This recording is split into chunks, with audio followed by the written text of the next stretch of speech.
Raha efapolo isanjato monja amin'ny etra antsoina hoe Rome na ny redevance sur les ordures ménagères no azo amin'ny alalan'ny etratrano nalain'ny commune Antananarivo renivohitra teo aloha teo dia nalain'ny samyva feno izany rehetra izany ankehitriny, izany hoe nanomboka ny volana febroary teo raha ny marimarina kokoa no nanomboka niraisin'ny samyva io etra io entina anatanterahana ny fanangonana andro fako eto amin'ny commune Antananarivo renivohitra moa izay vola amin'ny etra izay Sambany teo amin'ny tantaran'ny samyva tao anatin'ny 20 taona nisiny no narotsaka manontolo amin'ny kitapom-bola ny etra Rome na ny redevance sur les ordures ménagères azo amin'ny alalan'ny etratrano.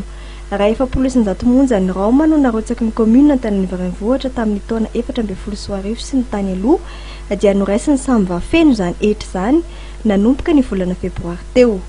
Zava-dehibe dia izao hatramin'izay na samyva sy na CUA dia nanomboka tamin'ny volana février ty izay vao nalefa manontolo nanomboka tamin'ny volana février teo hatramin'ny tantarany ireo anankiroa ireo izay vao nalefa manontolo aty amin'ny samyva io Rome io. Tamin'ny volana janvier izy io kelikely 70 millions d'ariary. Tamin'ny volana février izy io nandidina 30 millions d'ariary. Tamin'ny volana mars zao moa zany satria amin'izao zany ny commune vao mizara rôle dia 8 eo farankajy sy ny statistika hita hatramin'izay any volana juin ihany zany vao tena miakatra tsara io Rome io. Io zany dia nilalana 95,035 tamin'ny 30 octobre 1995 no nametra fa ny vola ny Rome dia tsy maintsy alefa tanteraka any amin'ny samyva. Raha ny vinavina manodidina ny 4 miliara ariary isa-taona io etra Rome io. Ity hiteraka izany no ampiasain'ny samyva eo amin'ny asa fanangonana fako sy fanaren'izany eny amin'ireo topo fanarepako eny Andralanitra. Tsy mbola ampy anefa io ary mbola mila 4 miliara ariary fanampiny. Nanomboka ny volana janoary teo dia nampitomboana n'isan'ireo fiarabe mpitatitra fako ka mandidina ny 30 ka hatramin'ny 40 eo izany. No io olana eo amin'ny tsy fahampiany fiarabe io dabapako 40 amin'ireo 770 sy 300 misy eto Antananarivo renivohitra ihany no lalovan'izy ireo isan'andro. Reo 770 sy 300 baka eto Antananarivo ireo dia tsy ary ho azo ny ray alina daholo. Dia anjarany eto amin'ny samyva zany mandamina hoe aiza ny faritra tena tsy maintsy alaina. Ny tena tsy maintsy alaina dia izay faritra ampovoan'ny tanàna sy ny eny mitsena.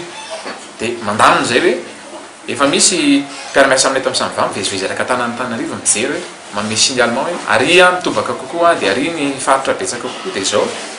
Izay zany ny fandaminana izany hoe raha atao zany ka tsy tsotra anatin'ny 3-4 andro anatin'ny herinandro eo vao tafandalo amin'ny dabapako rehetrarehetra manerana Antananarivo ny camion samyva.